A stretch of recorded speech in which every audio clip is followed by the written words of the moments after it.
Qu'est-ce qu'ils ont dit? Ils ont franchi la frontière, ils ont été interpellés. Ils sont là. D'accord. Chaque fois que quelqu'un franchit la frontière, il rentre, mène des actions. Que si ce sont des civils, généralement, c'est qui rentrent, qui posent des questions, qui font des enquêtes. Ça, c'est de l'espionnage, en fait. Donc, c'est logique qu'on les arrête et qu'on les entende. C'est comme avant ça, il y avait des gendarmes qui avaient franchi en armes. C'est arrivé 2 fois, il y avait 6 et 2 entre-temps. On les avait arrêtés, on les avait amenés jusqu'à Ouagadougou avec les armes, on les a auditionnés. Mais un jour, le ministre de la Défense m'a dit que son homologue l'a appelé et plaidé si on peut les libérer. J'ai vu les services de renseignement et j'ai dit, bon, écoutez, s'ils ne sont pas rentrés avec une mauvaise intention et tout, fraternité d'armes et tout ça, il faut les libérer. Le même jour, ils ont été libérés. Et nous aussi, nous espérions que les Ivoiriens, il y a des civils burkinabés en prison, qu'ils les libèrent. Malheureusement, c'est 2 ou 3 jours après, on apprend le décès de notre frère en prison. Et les autres qui sont en prison sont toujours en prison. Et même ce sont des civils, des commerçants. Écoutez, ça, c'est pas de la bonne collaboration. Donc, pour les 6 éléments, on attend. On n'a rien reçu d'abord comme approche ou quoi que ce soit. Pourtant, le porte-parole du gouvernement ivoirien a indiqué qu'ils espèrent, qu'ils privilégiaient la voie du dialogue avec le Burkina Faso. Il a dit en conférence de presse le mercredi passé. On les attend. Nous, si on avait privilégié la voie du dialogue, on espérait aussi qu'ils libèrent nos civils innocents et qu'ils viennent. Mais un est mort dans leur prison qui n'est même pas une prison conventionnelle. Donc, écoutez, chacun assume ses actes. Et nous, on n'a pas l'art de mentir. Ce qui est réel, on le dit. On n'a pas de personne à nous approcher d'abord. Donc la situation est telle qu'elle. Ouais, voilà. Les relations entre l'AES et la CEDEAO sont claires, elles sont limpides, c'est la rupture. On se pose des questions par rapport à l'UEMOA. Récemment, lors de la conférence des ministres des Finances de l'UEMOA, il était question que ce soit le Burkina Faso qui préside la conférence des ministres. Ça n'a pas été le cas.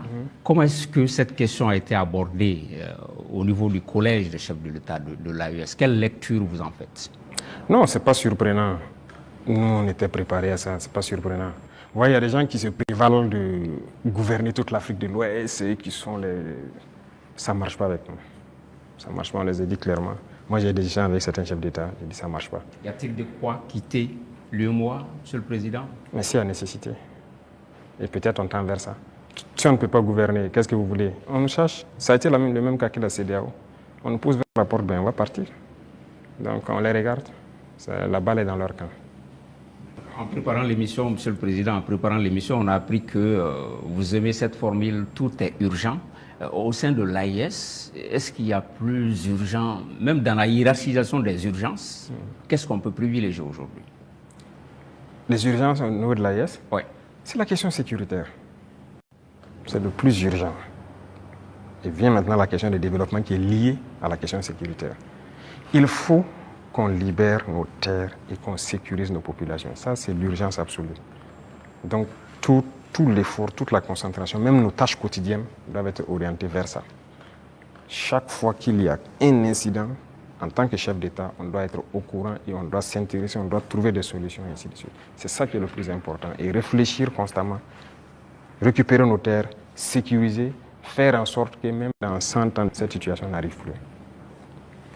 Monsieur le Président, l'AES, c'est un même peuple, c'est un même destin. On est curieux de savoir comment les autres pays de l'AES perçoivent la révolution burkinabé.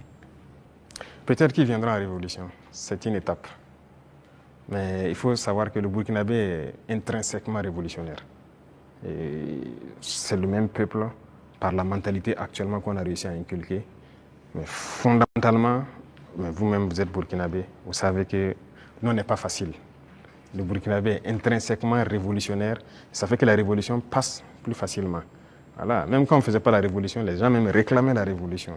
Donc, les autres, ils vont aussi proclamer sûrement, j'espère. On n'a pas le choix que de faire une révolution. Sinon, tout autre concept ne marchera pas. Voilà, il faut révolutionner. Merci donc à vous pour ces différentes questions relatives donc à la diplomatie et à l'AES.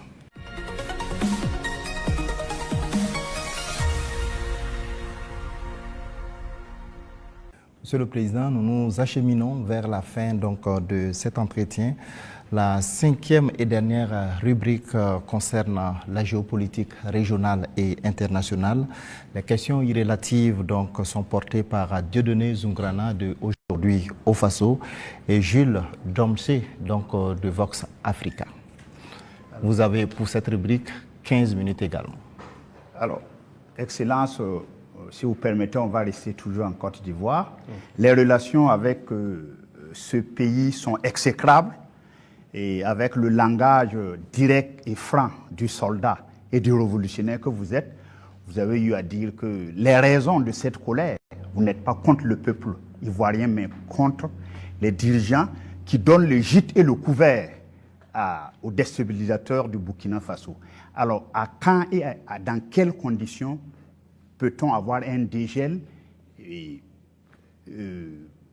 un échange d'ambassadeurs entre les deux pays? Ça dépend d'eux. De toute façon, ce n'est pas nous qui avons commencé cette situation. Moi, je me souviens au tout début, même le jour du 30 septembre, est-ce que l'une des premières personnes qui m'a appelé, ce n'était pas le président Alassane Ouattara. Et après, son petit frère est venu par 2 fois nous voir et tout ça. C'est vrai, on peut dire que les relations étaient bonnes, mais il a voulu qu'on suivi une certaine direction. Mais comme vous avez dit, en tant que révolutionnaire, nous savons que nous ne sommes pas là pour ça. Nous étions là pour la révolution. Et la révolution, c'est une rupture. On ne peut pas suivre une certaine politique. Et donc, petit à petit, les relations ont commencé à ne pas aller. Et comme vous l'avez constaté, tous ceux qui ont voulu peut-être certains privilèges, quoi que ce soit, n'ont pas eu, se sont mis à se mettre contre nous, se sont déployés là-bas, sont entretenus, sécurisés et tout. On sait de quoi on parle, parce qu'ils savent aussi de quoi on parle, pour agir contre nous.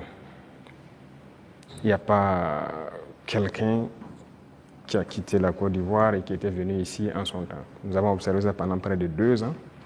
On les a parlé plusieurs fois. Ils nous ont dit non, il faut qu'on passe par les règles de l'art, il faut que la justice émette des mandats et tout ça. On a fait tout. Ils ne répondent pas. Monsieur le Président, ça ne marche pas. J'embraye avec la question de mon confrère pour rester sur la Côte d'Ivoire.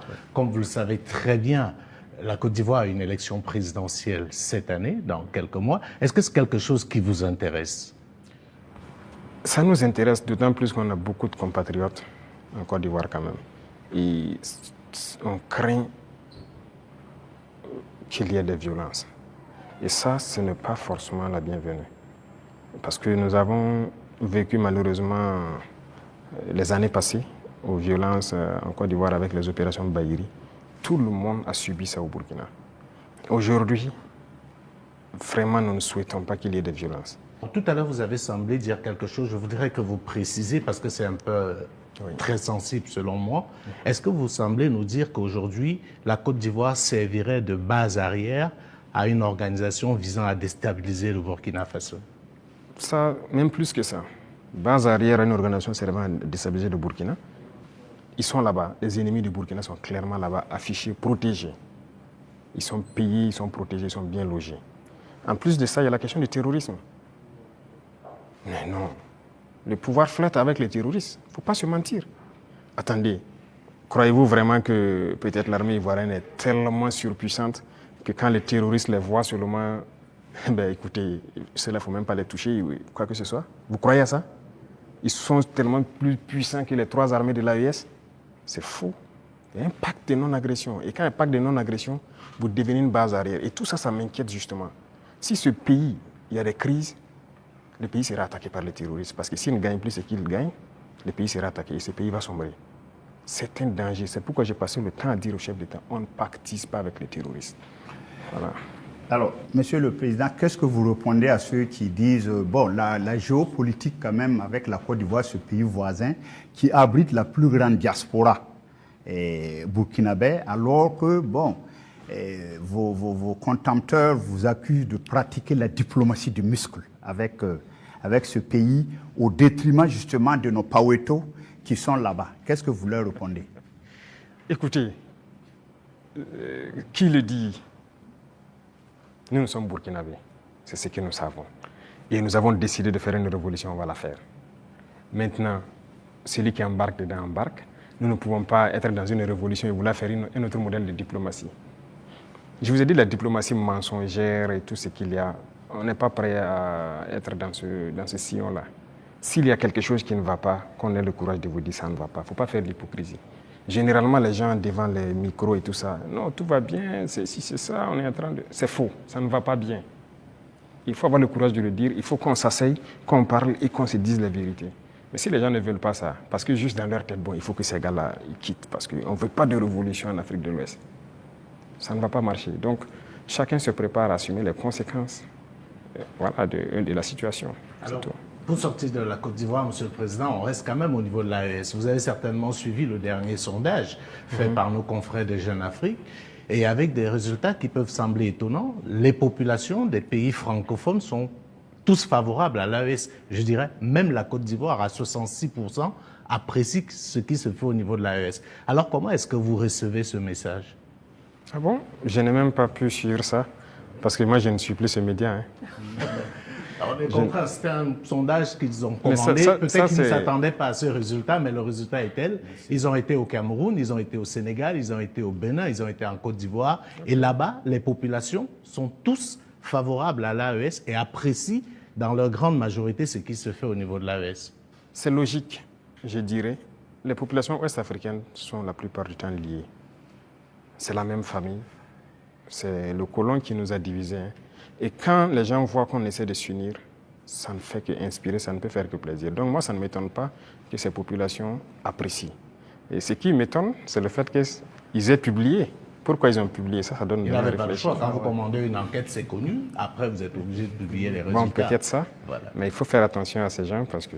Je suis totalement d'accord avec vous, voilà, ils sont pas Président. Sinon, je suis d'accord, c'est normal, c'est logique. Avec la permission de Dieudonné, je voudrais vous poser une question concernant justement votre relation avec une autre organisation. Qu'est-ce que vous faites encore dans l'Union africaine? Ah, bonne question. Alors, je dirais que notre situation dans l'Union africaine est tellement passive qu'on ne sait pas si on est dans l'Union ou si on n'est pas dans l'Union. On nous a suspendus depuis, personne ne nous parle. C'est vraiment un silence radio. Donc alors, moi je ne sais pas si je suis dans l'Union ou pas.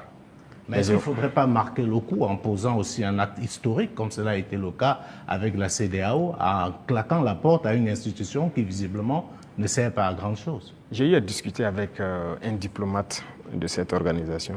Et après, nous avons vu qu'ils ont nommé un médiateur, le président burundais, qui devrait même venir ici la semaine passée, je pense, mais après, il y a eu question d'agenda avec nous. Et on l'attend, on veut l'écouter d'abord, parce que nous-mêmes, nous voulons savoir pourquoi ils se comportent comme ça. Parce qu'on ne peut pas prendre une décision sans savoir leur motivation. Pourquoi ils ont décidé de nous exclure?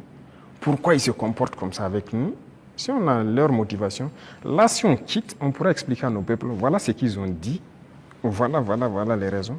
Et donc, nous, on décide de quitter. C'est la même chose que la CEDEAO. On a quitté, mais si on nous demande pourquoi on a quitté, on peut vous expliquer.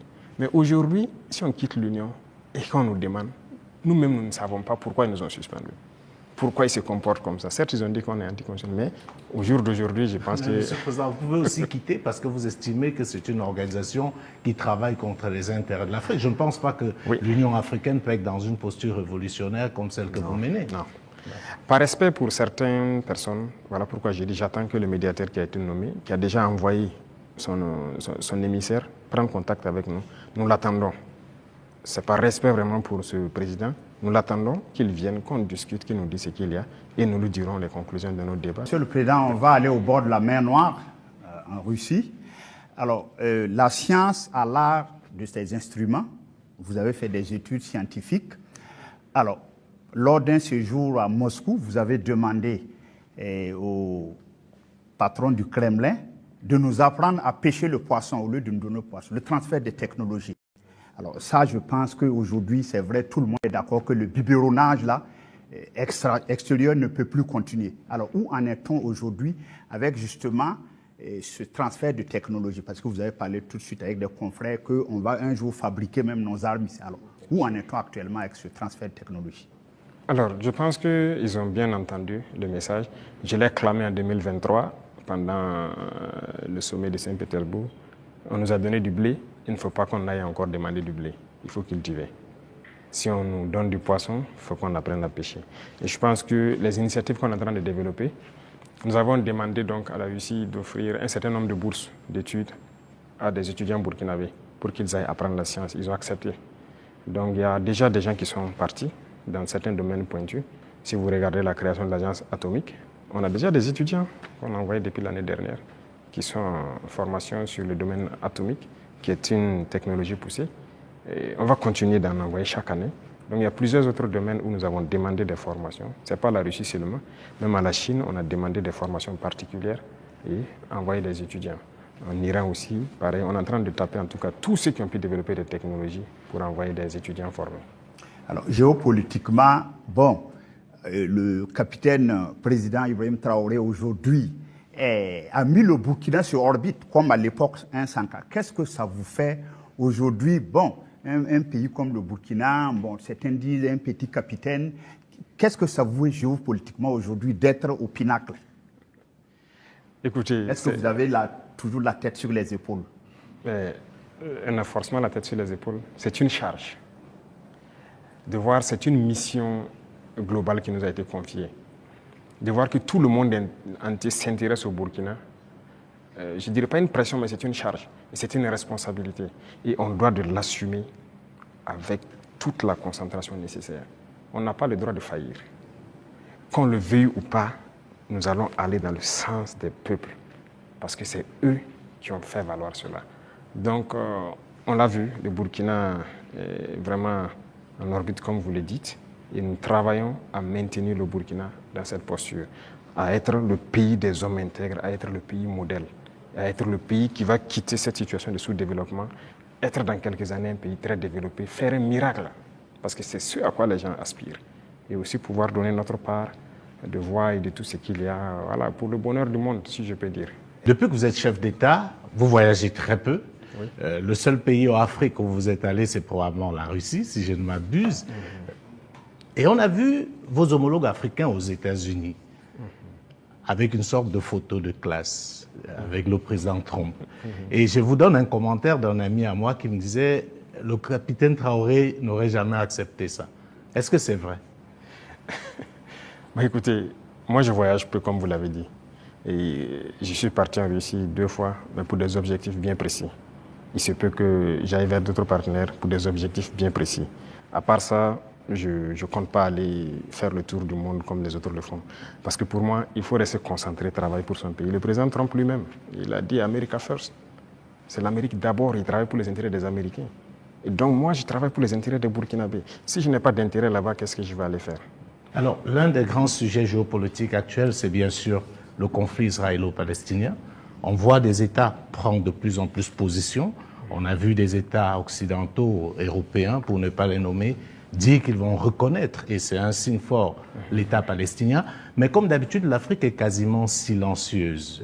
Elle est dans la position attentiste. Est-ce que vous, du Burkina, vous pouvez donner une position qui permet de comprendre un peu ce que pense l'Afrique par rapport à ce qu'on est en train de vivre aujourd'hui dans la bande de Gaza? Je ne peux pas vous donner une position qui permet de voir ce que pense l'Afrique. Certains Africains, ou certains dirigeants africains. Parce que beaucoup de dirigeants africains ont une autre manière de voir les choses. C'est le malheur de l'Afrique, si je peux le dire, on n'est pas unis. On ne voit pas de la même manière. Certains ont peur, certains on les met liés, certains sont là pour les intérêts d'autres personnes. Écoutez, l'Occident a amené des gens qui ont grandi chez eux, tout faire chez eux, venir les mettre chefs d'État en Afrique. Donc c'est eux qui contrôlent tout ça. Et donc l'Afrique ne peut pas avoir une opinion. Mais je sais qu'au fond de tout un chacun, personne n'aimerait voir ce qui se passe là-bas, se passer chez lui. Mais malheureusement, sur le continent africain, il y a une situation pareille. Au Congo, qu'est-ce qu'on fait même pour le Congo? En République démocratique du Congo. Ça fait combien de millions de morts? Depuis combien de temps? Nous-mêmes, nous sommes en guerre. Est-ce que vous avez vu des pays africains même porter la voix pour le Burkina depuis les 10 années passées? C'est rare. C'est rare. Donc, l'Africain a ce problème-là. Pendant que quand vous voyez en Europe, ils ont un problème. Tout le monde est uni, les gens arrivent à rapidement trouver des solutions.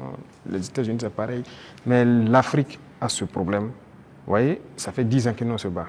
Vous n'avez pas entendu quelqu'un porter la voix du Burkina au niveau des institutions internationales et quoi que ce soit, ni le Mali, ni le Niger. Nos populations meurent, ce n'est pas leur problème. Congo, ça meurt, ce n'est pas notre problème. La dernière fois, j'ai essayé dans une de mes paroles d'essayer de parler pour que... Ça fait combien de millions de morts? Le Soudan, regardez comment il se déchire. Il y a beaucoup de conflits sur notre sol déjà et on n'arrive même pas à porter la voix.